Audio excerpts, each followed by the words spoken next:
لقد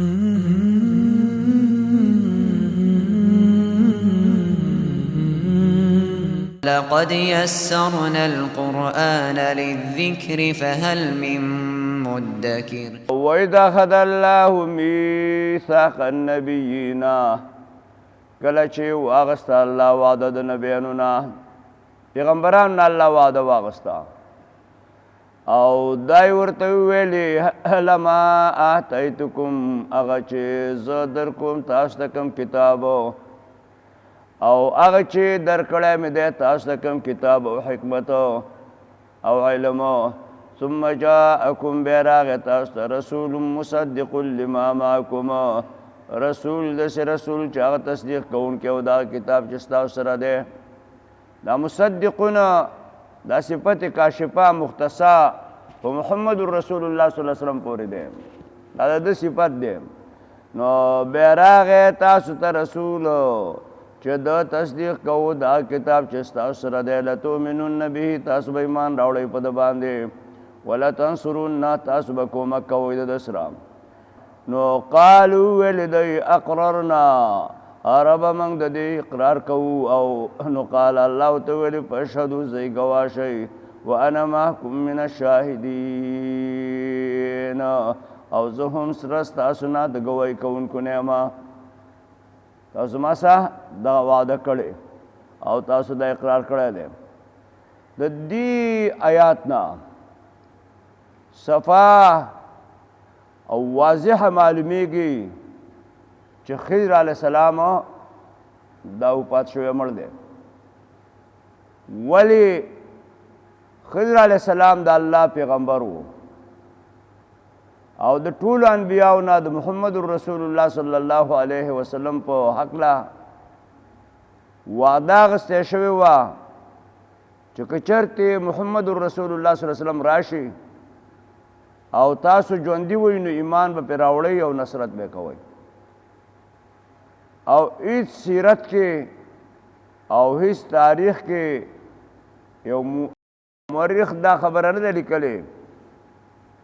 چې ګنې خضر علیه السلام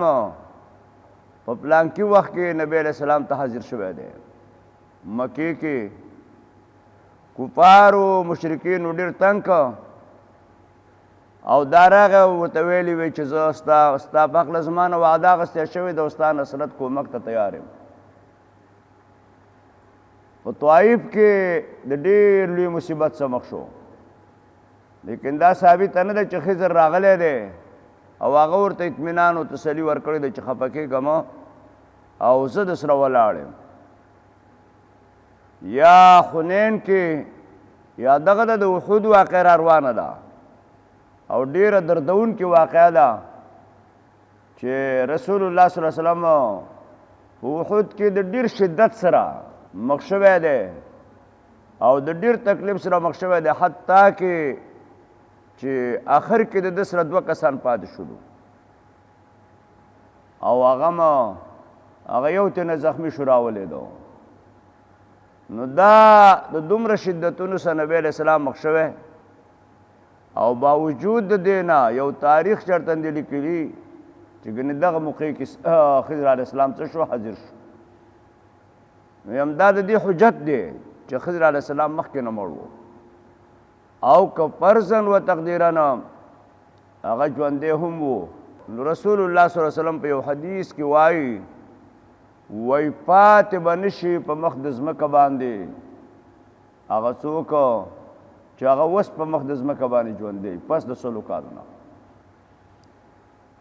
پاتې به نشي په مخ د ځمکه باندې پس د 100 کالو نه هغه څوک چې هغه اوس نن ورځ ژوند دی په مخ د ځمکه باندې ګرځي نو هغه به 100 کاله بعد بیانوي دا ټول چې څه دي دا به ټول مړ کېږي نو که و هم بیا وفات شوی دی په دغه درمیان کې فمن تولی هغه چا چې دا زیادتې تاکید دی هغه څوک چې اعراض وکړي د دې نه وروستو فاولئک هم الفاسقون دا خلک فاسقان دي او دوی د الله خلاف کوونکي دي افغیر دین الله ایکفرون فغیر دین الله یبغون دوی کفر کوي په غیر د دین د الله نه دوی د ځان دپاره نور څه طلبوي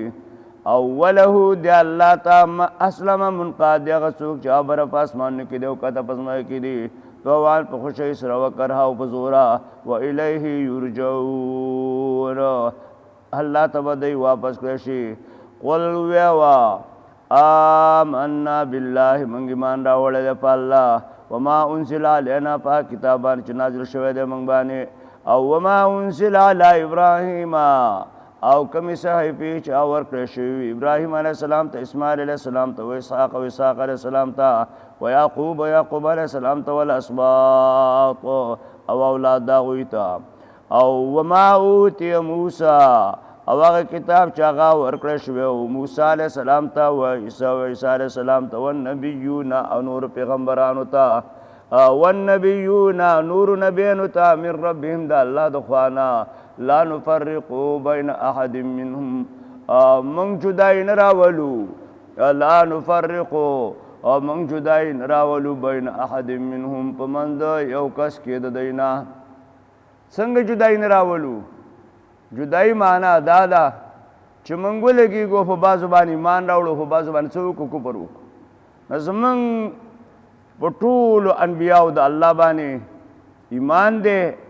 او ټولو چې الله کم نبیان را لېږلي دي او هغه د ځمکې تر دغه را لېږلي دي او رسولان کړي دي په دغه ټولو باندې که هغه نبیان دي او که هغه رسولان دي موږ پرې ایمان لرو او ایمان پرې راوړی دی او ونحنو له مسلمون او موږ الله ته منقاد یو او ومن یبتغي غیر الاسلام دینا دا زجر دی سره د تخویف اخروینا ومن یبتغي او هغه څوک چې هغه طلب کي علاوه د اسلام نه دینن د ځان دپاره بل دین اسلام یو داسې دین دی چې دا د هر وخت سره برابر دین دی او یو سړی لګېږي او هغه د دې اسلام نه غیر بل یو خودساخته قانون په خپل ری او په خپل نظر باندې جوړوي او ری ته تسلیمیږي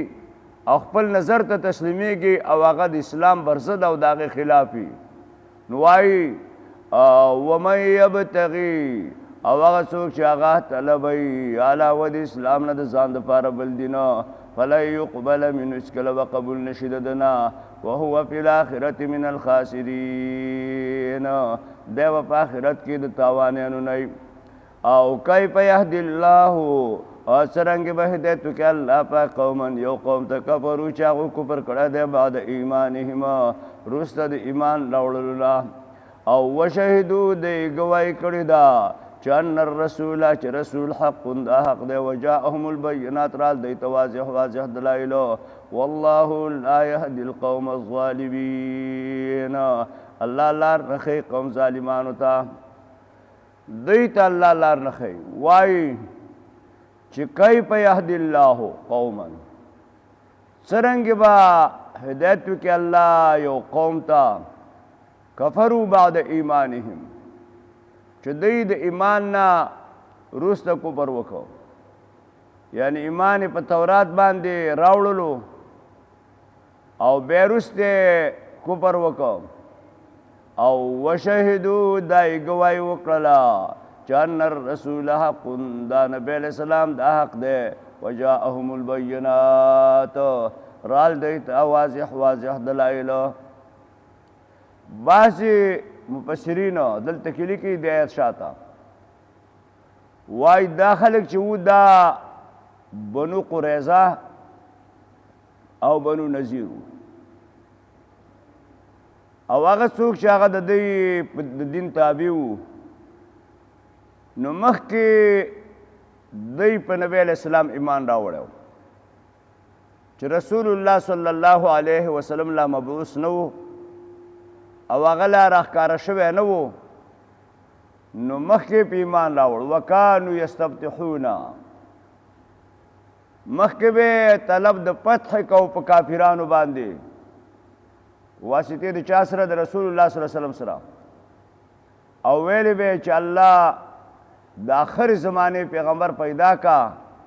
چې موږ د هغه په رفاقت او د هغه په ملګرتۍ کې ودرېږو جهاد وکړو نو دی پیژنده چې د آخري زمانې پیغمبر به راځي او داغه به دا صفتونه وي نو چې لا ښکاره شوی نه او عیان نه او مشاهد نه دی په ایمان راوړی و نو کله چې هغه مشاهد شو او عیان شو ښکاره شو راغی بیا یې پې څه وکړه فلما جاءهم ما عرفوا کفروا به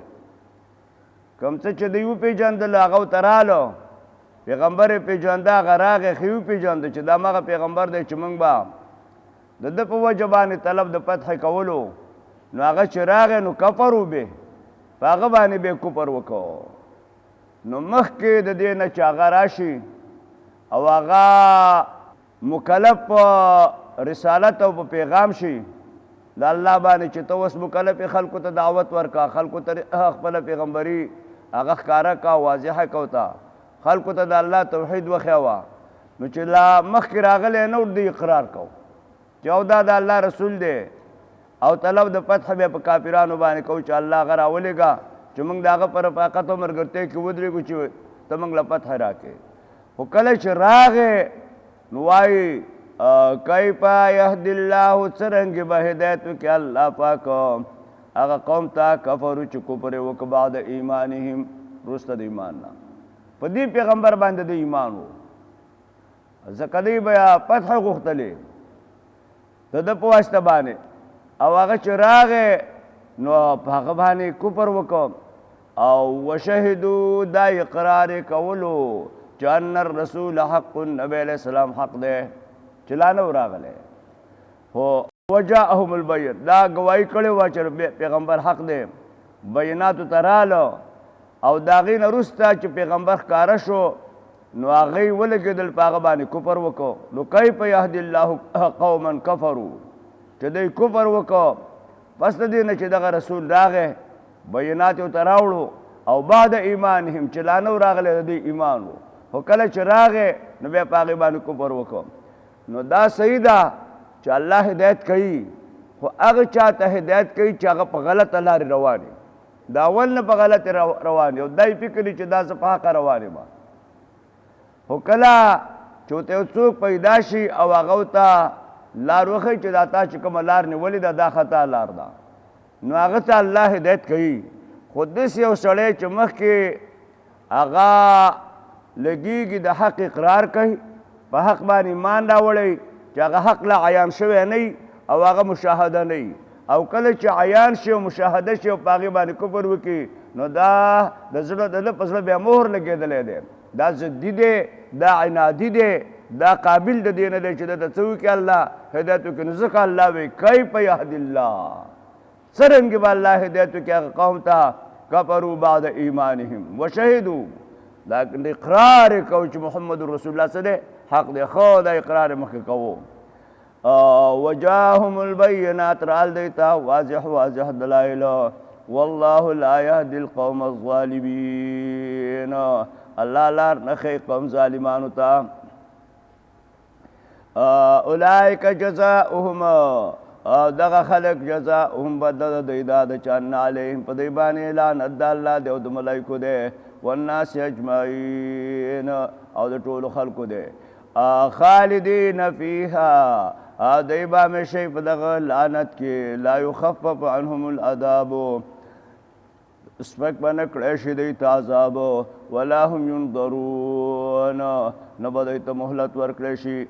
او الا الذین تابوا مگر هغه خلک چې هغو توبه ویستله من بعد ذلک د دې نه وروسته واصلحوا خپل عمل یې درست کړو واصلحوا او خپل عمل یې څه که درست کړو وایي خالدین فیها همیشه وی په دغه لعنت کې لا یخفف عنهم العذاب سپک به نه کړی شي دوی ته عذاب ولا هم ینظرون نه به دوی ته مهلت ورکړی شي او الا الذین تابوا مگر هغه خلک توبې ویستله من بعد ذلک وروستو دې نه واصلحوا او خپل عمل یې درست کړو فإن الله بېشک الله غفور رحیم دا بخونکی مهربان دی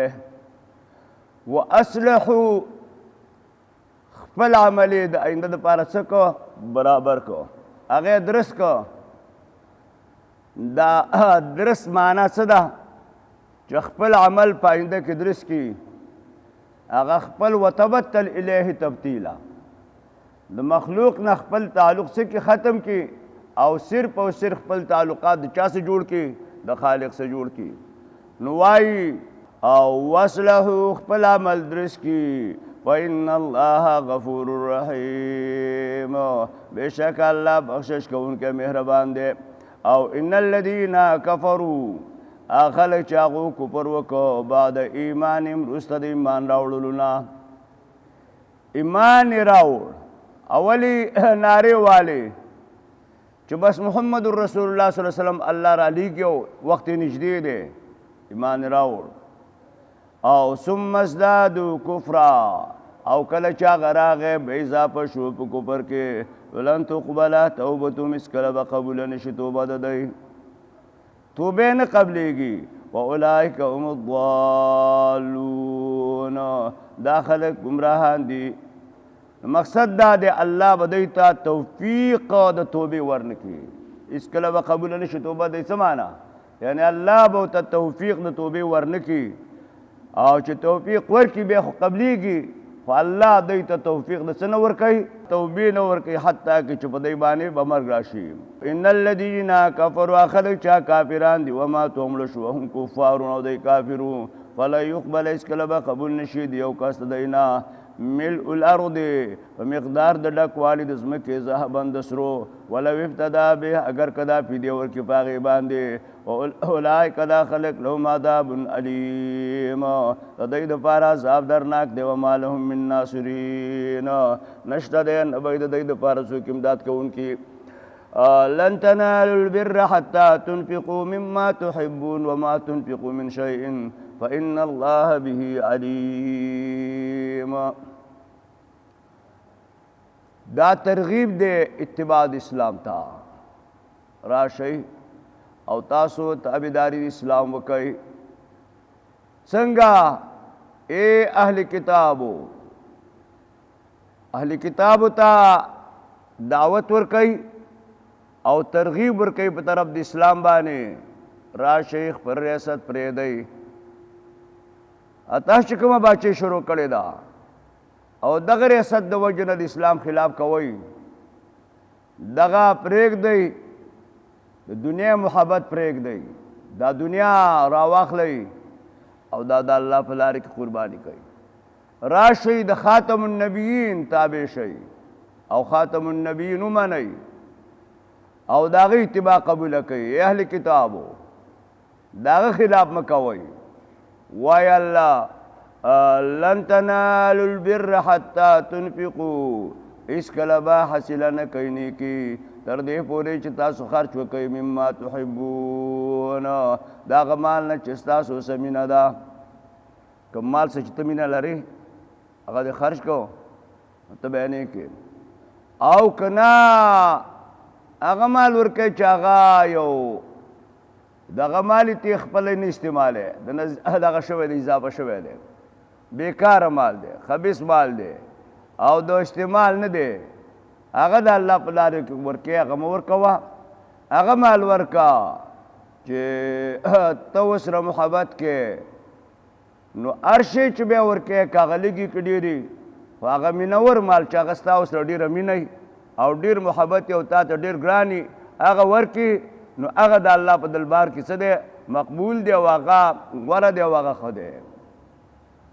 وایي د ابو طلحه د صحابه دوی داسې د الله پاک منتخب خلکو چې الله د خپل پیغمبر د خدمت دپاره منتخب کړي او یو داسې خلکو چې یعنې د هغوی کوم نظیر نه لري په مخ د دې ځمکه باندې وای کله چې دا آیات نازل شو او الله ویل لن تنالوا البر حتى تنفقوا مما تحبون ابو طلحه رضی الله تعالی عنه دا راپورته شو او دا آیات چې واورېدو نو وی ویلې ای د الله رسوله الله زموږ نه محبوب مال غواړي وی او وای ما ته په خپل ټول مال کې چې ډېر محبوب دی نو نه هغه پلانکې باغ چې بې روحه نبی علیہ السلام به دې له ورته دې کې ښایسته اوبه وې هغه به یې څښلې دغه راته ډېر محبوب دی او دغه راته ډېر خوښ دی او ډېر ګران دی راته ما الله ته دغه ورکو او ته چې چاله ورکې ته ورکولی شي نبی علیہ السلام ورته وایي دا خو بخ ذلک مال رابح دا خو تا لویه ګټه وکړه او تا ډېر لوی تجارت وکړه او د لوی ربح سره ته مخ شولې خو داسې وکړه مال یې څه له راکې خپله ولګېږه ستا چې څوک اقرب خپلواني او څوک درته ډېر نږدې نو په هغو باندې تقسیم کا غریبارانی او تا ته ډېر قریبي دا باغ په هغوی باندې تقسیم کړه نو بیا هماغسې وکړله نو وایي هېڅکله به حاصله نه کوئ نیکي تر دې پورې چې تاسو خرچ کوئ د هغه مال نه چې تاسو سره محبت کوئ وما تنفقوا من شیء فإن الله به علیم هغه چې خرچ کوئ تاسو هر شی چې نو الله په هغې باندې پوهه دی کل الطعام کان حلا لبني اسرائیل دا یو بل سوال هغوی کوي په رسالت باندې او دا د هغې جواب دی چې ته د اوښانو غوښې خورې او د اوښانو غوښې په ته ځان ته وایي چې زه په دین د ابراهیم علیه السلام یم او په دین د ابراهیم علیه السلام کې د اوښانو غوښې څه وي حرامې وي او ته خو د اوښ غوښه خورې نو ته په دین د ابراهیم علیه السلام نه موږ ستا خبره ځکه نه منو چې ته دعوه کوې چې زه حنفي یم دعوه کوي چې زه په ملت د ابراهیم علیه السلام یم او په ملت ابراهیمي کې په ملت حنفي کې د اوښ غوښه څه وه حرامه وه او ته لګېږې د اوښانو غوښې خورې الله جواب کوي کل الطعام کان حلا لبني اسرائیل هر قسم طعام دا حلالو بني اسرائیلو ته په دین د ابراهیم علیه السلام کې یا په دین د یعقوب علیه السلام کې د اوښ غوښه حرامه نه ده دا نه وه حرامه او یوه خبره وه الا ما حرم اسرائیل علی نفسه مگر هغه څه چې هغه حرام کړي وي یعقوب علیه السلام په خپل ځان باندې هغه د یو نظر وجه وه هغه چې کوم شی حرام کړی هغه د هغه خصوصیت په ځان یې حرام کړی په ځان یې بند کړی نور حرام نه و خدا د هغه بندیز و په خپل ځان د یو نظر وجه وه او نور د اوښانو غوښه ازاده وه دا صرف د یعقوب علیه السلام دا کار چې کړی و نو دا من قبل ان تنزل التوراه دا پخوا د نزول د تورات نه وه دا خو یو خبره ده یوه بله خبره دلته معلومه کوي چې دلته الله بني اسرائیل او یهودو دی ملزم کوي تاسو بیا وایي نسخ نشي کېدلی نسخ نشته دروغجنو دروغ وایي دا دروغ وایي چې یو دین نشي کولی چې بل دین منسوخ کړي دا هم دروغ وایي چې په یو دین کې ځینې احکام منسوخ او ځینې محکم دا نشي ځینې منسوخ او ځینې ناسخ په یو دین به یو حکم به منسوخ کړی او بل به د هغه دپاره ناسخ دوی به دا نه منله نو الله وایي دې کې تاسو دروغجنې وایي ښه درته معلومه ده دا د اوښانو غوښې دا ټولې حلالې وې کړې وې حلالې د نزول د تورات نه مخکې او کله چې دا تورات نازل شو ډېر شیان یې په تاسو حرام نه کړو هغه شیان چې حلال شیان وو هغه یې د باندې بند نه کړو نو نسخ رانغی همدې تورات در باندې بند کړو او تورات د باندې حرام کړو نو پته ولګېدل چې مخکې حلال وو او وروسته د باندې ډېر شیان څه کړلو حرام کړلو تورات چې نو راغلی دا ټول هر قسم خوراکونه حلال وو تورات چې راغی نو په تاسو باندې ډېر شیان حرام کړو نو نسخ راځي تاسو دروغجنې وایي دروغ وایي چې نسخ اړو شته دی نه او نسخ ممکن نه دی او نسخ د یو دین په بل دین سره نشي راتلی نو دا نه دی راغلی چې دا ټول هر قسم خوراک حلال او مخکې د نزول د تورات نه او کله چې تورات نازل شو نو ډېر شیان یې په تاسو باندې څه کړو حرام کړو وای کل الطعام هر قسم خوراک دا حلال بني اسرائیل باندې الا ما حرما مگر هغه چې هغه حرام کړو یعقوب علیه السلام په خپل ځان من قبل ان تنزل التوراه وخوا د نزول د تورات نه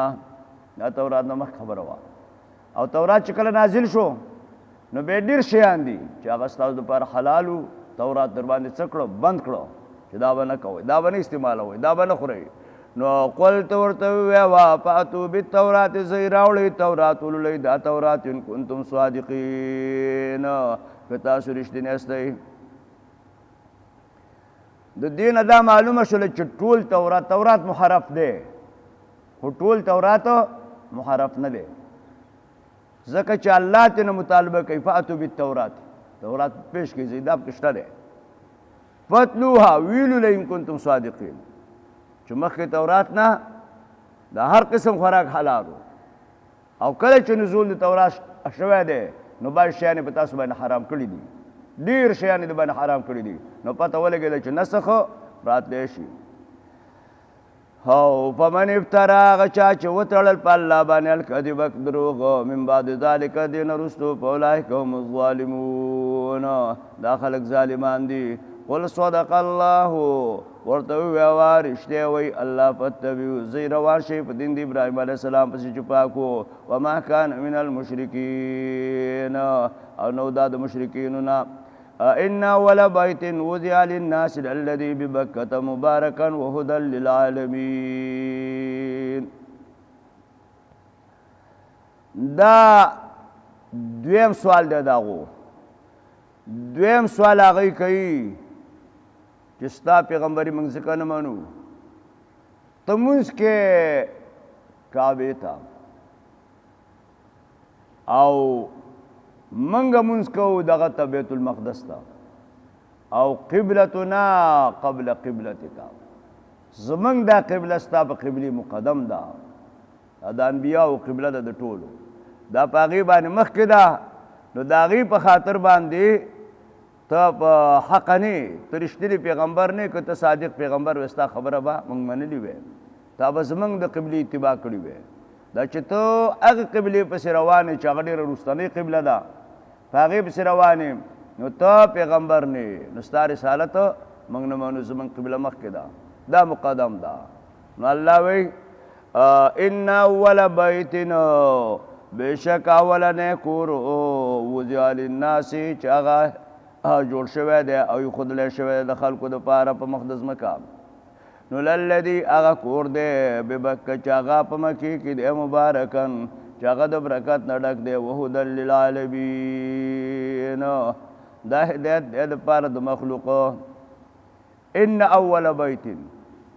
اولنی کور چې هغه ایښودلی شوی دی د خلکو دپاره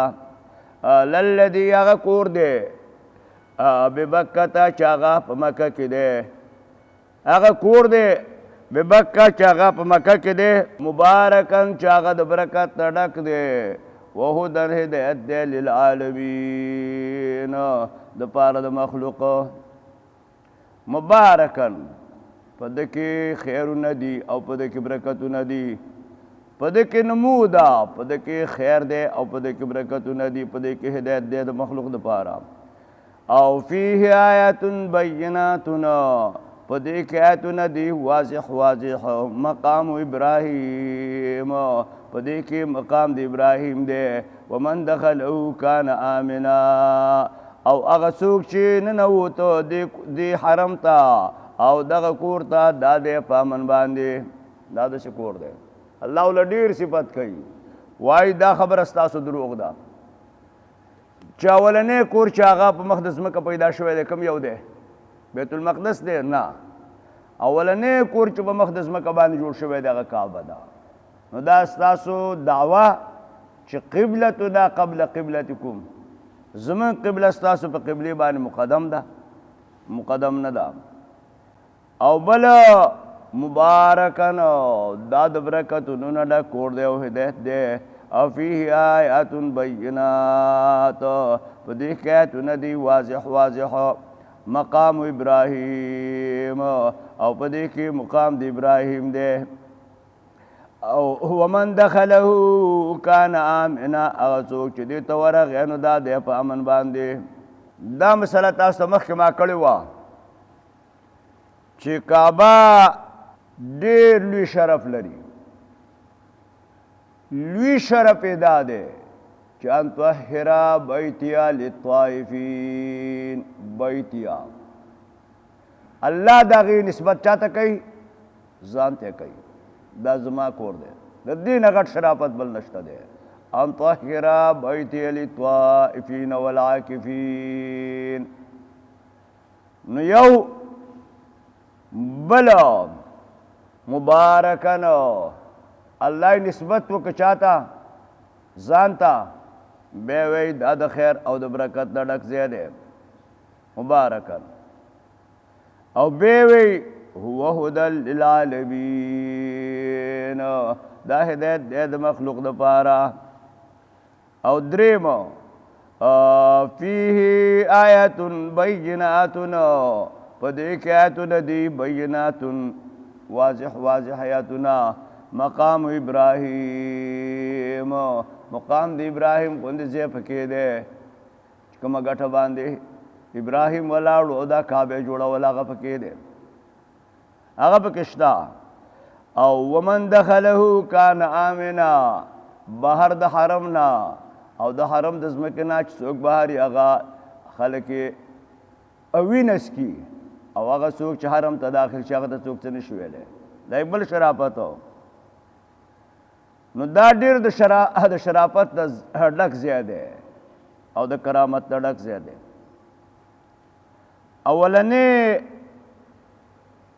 تعمیر چې شوی دی د کعبې څو ځله دا تعمیر شوی دی د دې جوړولو دا څو ځله شوي دي دا معلوم کوي اول ځل چې کعبه جوړېدله نو دا آدم علیه السلام به جوړه کړې ده اول ځل چې دا جوړه شوې ده آدم علیه السلام دا جوړه کړله کله چې آدم علیه السلام جوړه کړله دا جوړه وه بیا د نوح علیه السلام په دور کې طوفان راغی طوفان نوح سره دا کعبه ړنګ شوله ورکه شوله ځمکې نه ایستلاړو بیا الله چې کله ابراهیم علیه السلام راځي او د کعبې په خوا باندې تېرېږي او خپل بچی او بیبي هلته پرېږدي د کعبې په خوا کې او دا ځي شام ته بېرته بیا راځي څو ځله نو راغی او اسماعیل علیه السلام وسره دی نو د هغه دواړو ابراهیم علیه السلام اسماعیل علیه السلام جوړوله دویم ځل تعمیر د کعبې چې وکړه چا وکړو ابراهیم علیه السلام دویم ځل هغه کړی دی او بیا دا کعبه هم دغسې وا څه وخت تېر شو زړه شوله آبادۍ باندې چې وخت ډېر تېر شي زړېږي خرابېږي نو بیا بله یوه قبیله دلته آباده شوې وه هغې ته عمالقه وی دا عمالقه قبیله ولګېدله او کعبې بیرته آباده کړله بیا څه وخت بعد کعبه زړه شوله چې زړه شوله دوران د دې قریشو د قریشو دوران دی مخکې د رسول الله صلی الله علیه وسلم د بعثت نه چې هغه لا رسول نه دی د هغه د رسالت نه مخکې کعبه زړه شوله قریش رال کېناستل دا کعبه نن یې هغه ګوډ رالیږي سبا یې دا ګوډ رالیږي یو ځای بل ځای رالیږي دا جوړول غواړي چنده کوو چندې ماته کړه پیسې ماتې کړې او چنده چې وکړله کعبه ورانه کړه چې کعبه ورانه کړله بیرته یې تداونه چې چندې ته وکتلې او د دې کعبې هغه پیمایش ورته وایي که څه ورته وایي دا چې وشو نو پیسې کمې وي او دا ځای غټ و نو دا پیسې د دې قابل نه وي چې دغه ځای ټول راګیر کړي. نو دوی ولګېدله او بنیادونه چې ښودل هم په هغه بنیادونو باندې لاړ کم چې مخکني بنیادونه وو. البته 6 ګزه ځای دا یې پرېښودو چې دا حتیم ورته وایي، دا 6 ګزه ځای دی. دا یې ترې بهر کو، د دې حتیم نه په دې غاړه باندې دیوال وګرځاوه، بنیادونه وګرځول. دا بنیادونه چې دی اوچتوله دغسې روان اوچتېدل نو دی ولګېدل. کعبې کې 2 دروازې وې، یوه دروازه په طرف د مشرق وه، دا اوس چې کومه ده دا د شرق په طرف ده، او بل هم د دې په مقابل کې په طرف د مغرب وه، او دا دواړه په مخ د ځمکه باندې وې، لاندې وې. نو دوی ولګېده هغه مغربي دروازه هغه بنده کړه، او دا شرقي دروازه پرېښودله، خو دا یې اوچته کړه. ایله د لوړ سړي ورته دا ګوتې رسېدې، چې ډېر لوړ سړی ایله به ورته ګوتې ورسېږي، ګنې ګوتې ورته نه رسېږي، ډېره لوړ اوچته یې دغه کړله. دا یې جوړه جوړه کړله، کعبه خلاصه شوله. حجر اسود دې کې اختلاف راغی چې حجر اسود خو یو جنتي کاڼی دی، دا څوک دی چې دا ولګېږي او دا کاڼی د هغه په لاس باندې او د هغه په لاسو باندې کېښودلی شي په دې دیوال. یو کورنۍ راپورته شوله، دا به موږ ږدو، خو ډېرې کورنۍ نه وې، او بلې کورنۍ ویلې نه دا زه به ږدمه، بلې ویلې زه به ږدمه. رسول الله صلی الله علیه وسلم ورته وویل داسې وکوئ، دې کې جنګ مه کوئ، شر مه کوئ، فساد مه کوئ. نبی علیه السلام خپله پکې دی په دې آبادۍ کې. دا آبادي چې کوي نبی علیه السلام لنګ دی، هغه لنګ یې والی دی او ګټې راوړي په دې خپلو ولو باندې. نو چې دا راوړي عباس یې ورته وویلې دا لنګ دی داسې راپورته کړه په دې ولي باندې کېږده چې دا ولي دې نه زخمي کېږي. کعبې ګټې ډېرې غټې دي، دا نه زخمي کېږي. نو هغه چې دا ولي باندې دا څادر داسې راپورته کړه، دلته دا ځای ښکاره شو. نو دا بېخوده شو راولېده چې دا زما کشف د عورت وشو. نو نبی علیه السلام پکې غټ خدمت کوو، او لوی خدمت پکې نبی علیه السلام کړی دی، ځوان دی، هلک دی. نو کله چې دوی په حجر اسود کې اختلاف شروع کړ، رسول الله صلی الله علیه وسلم اختلاف له ختم کړو. تاسو داسې وکئ چې جګړې مه کوئ، سار را به دا فیصله کوو، او زما نظر دا دی چې بس اوس ځئ ټول ځو کورونو ته. سحر چې هر څوک وختي دلته راغی او دلته کې موجود و، د حجر اسود چې کوم ځای کې موږ د دې مخې ته ناست و، هماغه سړی بېږدي، هر څوک چې راغی هغه بس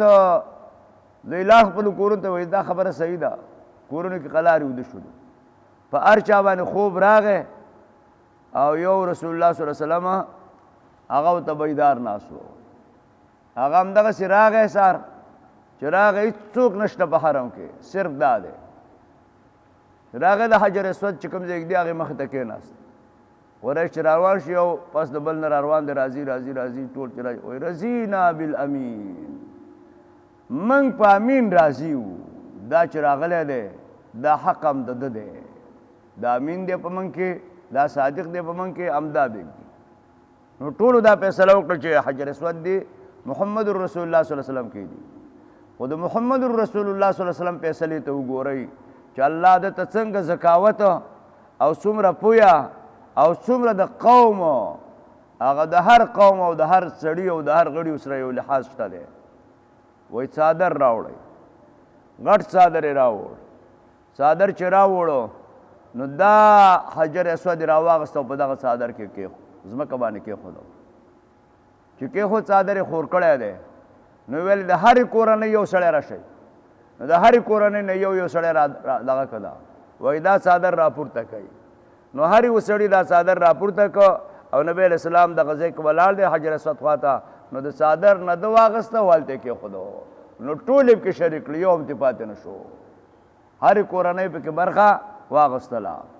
نو دا به قریشو جوړ کړو. قریشو دوه دغه وکړه د حکمین، یو شرقي دروازې اوچته کړله او غربي دروازې بند کړه او بل د حتیم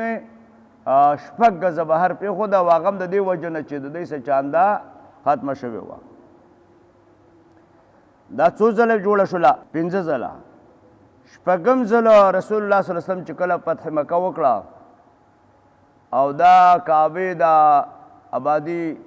هغه لیدلې هم وه نو صحابه ورته وویلې چې افسوس دا دی عایشې صدیقې حدیث دی چې دا ستا قوم نوې مسلمانان نوې نن مسلمانان شوي دي زه به لګېدلی وې هم دا نن به مې دا کعبه بېرته ړنګ کړې وې او بیرته به ما جوړه کړې وې په هغه قواعدو په هغه بنیادونو باندې کوم بنیادونو باندې چې ابراهیم علیه السلام جوړه کړې وه ځکه چې ستا قوم چانده وکړه او هغه چانده د هغو څه کمه شوله نو دوی ولګېدل شپږ ګزه حتیم یې بهر پرېښودو زه به لګېدلی زه لګېږم او د حتیم پکې داخلوم بل دا شرقي دروازې اوچته کړې او غربي دروازې بنده کړې شرقي دروازه واپس مه کوئ او غربي هم کلاوم یعنې په هغه طریقه جوړوم په کومه طریقه چې ابراهیم علیه السلام جوړه کړې وه نبی علیه السلام په دې خاطر باندې چې اوس به خلک وایي چې اوسه پورې نور څه کول او اوس هغه یو کعبه پاتې و هغه هم ورانه کړله دا خلک د ځان نه به لګوي هغه فوایدو ته خو نه ګوري نو وایي دوی نوي مسلمانان دي اعتراضونه به کوي په اعتراض به کافر شي نو د هغې په خاطر باندې زه څه کالې به صبر وکړم خیر که چېرته الله زه کال ته پاتې کړم بیا به ورانه کړم الله نبی علیه السلام وفات کړ پاتې نه شو دا کعبه هم په دغه شکل واخ په خلافت د ابوبکر صدیق کې دا هم په دغه شکل وا په خلافت د عمر فاروق کې په خلافت د عثمان صاحب کې په خلافت د علي صاحب کې کله چې د عبدالله ابن زبیر دور راغی عبدالله ابن زبیر دا د مؤمنانو امیر و په مکه کې نو دغه وخت کې دا خبره وکړه چې رسول الله صلی الله علیه وسلم یو ارمان و چې که دا خلک نوي مسلمانان نوي ما به کعبه ورانه کړې وې او بیرته به مې جوړه کړې وې په هغه بنیادونو باندې په کومو بنیادونو باندې چې ابراهیم علیه السلام جوړه کړې وه نو دا دغه ارمان پوره کوم عبدالله ابن زبیر ولګېدو کعبه ورانه کړه چې ورانه کړله او بیرته یې شروع وکړله په هغه بنیادونو باندې جوړه کړه کومه چې ابراهیم علیه السلام بنیادونه وو په هغه یې جوړه کړه حتیم یې داخل کړ شرقي دروازې ځمکې ته راوستله او غربي دروازې هم په ځمکه ولګوله کولاوې کړه دا چې جوړه کړه خبره خلاص شوله یو څه وخت بعد د عبدالله ابن زبیر حکومت ختم او حجاج ابن یوسف عبدالله ابن زبیر ونیو او په حرم کې شهید کو چې هغه په شهادت باندې ورسو نو حجاج چې کله حکومت قائم شو د حجاج ډلې نو حجاج ویلې چې دا خو د عبدالله ابن زبیر دا کار کړی دی او د قریشو آبادي ورانه کړې ده زه لګېږم بیرته هم په حقه طریقه جوړم په کومه طریقه باندې چې قریشو جوړه کړې وه حتیم تی بهر کومه شرقي دروازه اوچتومه او غربي دروازه هغه بندومه بیرته ورانه کړله مقصې جوړه کړه څنګه چې قریش جوړه کړې وه حتیم یې بهر کړه شرقي دروازې اوچته کړله او غربي بنده کړه وروسته چې کله د عبدالملک دغه راغی هغه ویلې چې زه لګېږم او دا کعبه بیرته ورانم حجاج نقصان کړی دی چې دا یې ورانه کړې ده دا بیرته هماغسې جوړوم لکه څنګه چې عبدالله ابن زبیر جوړه کړې ده علما یې دا ښه سړی علما یې راجمع کړ وایي داسې راسه عزم دی او داسې راسه اراده ده ستاسو څه نظر دی علماو د هغه وخت ورته وویلې چې یاره زموږ نظر دا دی چې د دې خبرو نه تېر شه چې دا څنګه جوړه ده همدقسې جوړه دا به یو باچا د بل باچا برصد راځي هغه به وایي د دغه زه نه منم او بل به وایي د دغه زه نه منم بس دا د کعبې بې حرمتي ده او دا دې توهین دی او کعبه موږ د چا توهین ته نه پرېږدو نو داسې وکړئ تاسو بادشاهان د دې خبرو نه څه شئ صرف نظر شي او قلار شي نو علماو ته فتوا ورنه کړله د ورانولو دا شاه صاحب لیکي شان ورشاه کشمیری وایي دې خبرې ته تاسو وګورئ د دې علماو چې الله تعالی څومره ښې خبرې د علماو په مزغو کې غورځوي چې رده صفت ورکوي دا څومره ښه کار ښه فتوا ورکړې ده وایي که یو سړی وغواړي زه لګېږم او غواړم چې دننه په کعبې کې لمونځ وکړم نو اوس خو حالات داسې راغلي دي او دور د داسې خلکو دی چې هغه څوک به دننه کعبې ته پرېږدي د یو ملک وزیر اعظم لاړ دننه کعبې ته هغه ولې چابېنې ورکړي دا د ټولو مسلمانانو مشترک ځای دی هېڅوک دا دعوه نشي کولی چې دې کې څوک نه پرېږدم یو باچا هم نشي کولی نو وزیر اعظم ته یا صدر لاړ شي د یو مملکت نو هغه ته چابي ورکړي د کعبې وایي ته ورننوځه هغه سره د خپلو وزیرانو نه اول هغه سره د دغه اهل به هم نه وي خو بس اجازه ورکوي نو د یو ملک د هغه ملک د مسلمانانو په احترام باندې چې دا د مسلمانانو د ملک وزیر اعظم دی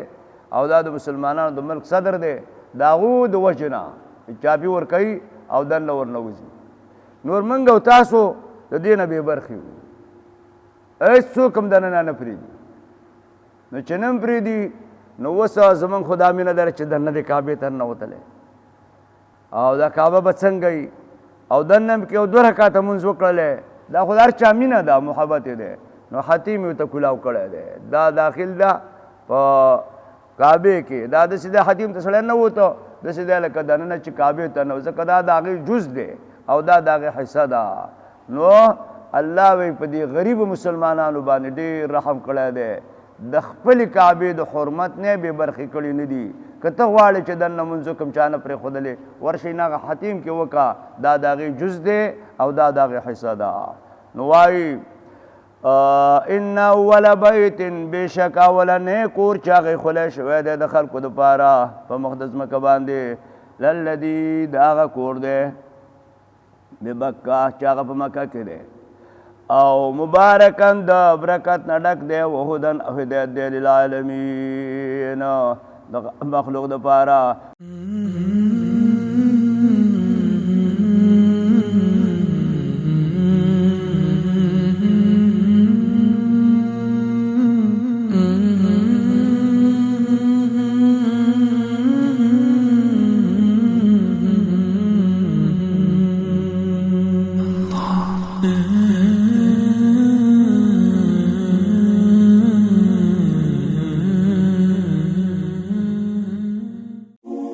د پیغام پښتو ټي وي ځانګړي او مستند معلوماتو باندې مبني بشمیره تعلیمي او دینی ویډیوز لپاره زموږ پاڼه سبسکرایب کړئ